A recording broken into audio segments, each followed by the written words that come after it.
Créer un mandala est toujours passionnant tout en étant relaxant. Qu'importe le médium que l'on utilise, l'important étant de ne pas se poser de questions lors de la création du mandala, de se laisser porter par les formes et les couleurs. J'utilise à côté de la peinture aquarelle des pastels que l'on peut lisser avec des doigts. Cependant, aujourd'hui je vous propose la peinture à l'acrylique. En peignant avec ses doigts, il y a encore moins de pression car l'on peut laisser ses mains courir sur le papier.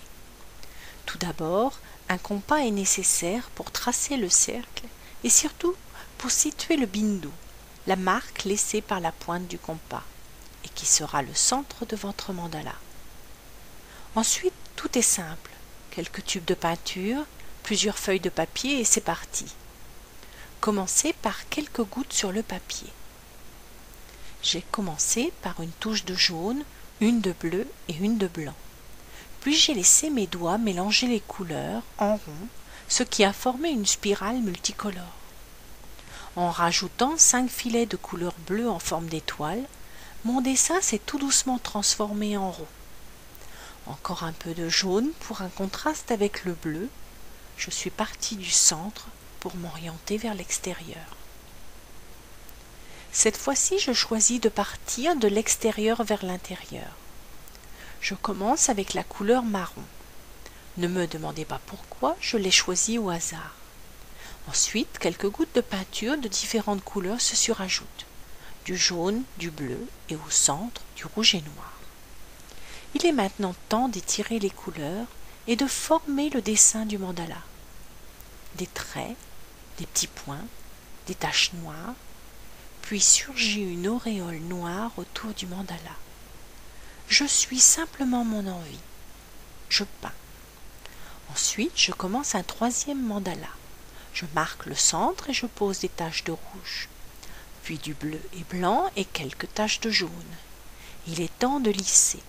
J'ai décidé de tourner en rond pour faire des spirales qui se transforment en soleil couleur lavande.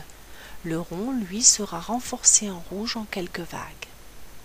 Pour mon quatrième mandala, je pars sur un carton que j'avais de disponible. Le fond est donc gris. Je commence par un centre violet que j'encercle avec du bleu indigo. Ça y est, le mandala prend la forme d'une ellipse aux multiples couleurs et pourquoi pas continuer en arc-en-ciel. Il sera d'ailleurs mon préféré des 4, certainement pour l'harmonie qu'il dégage.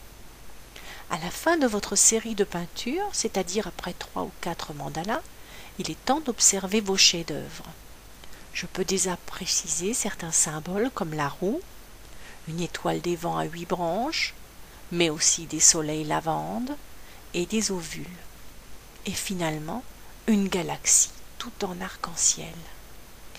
Je publierai la signification sur mon blog dans quelques jours. Il faut parfois un peu de recul pour bien découvrir le mandala et surtout avoir le temps de méditer avec lui. Bonne création!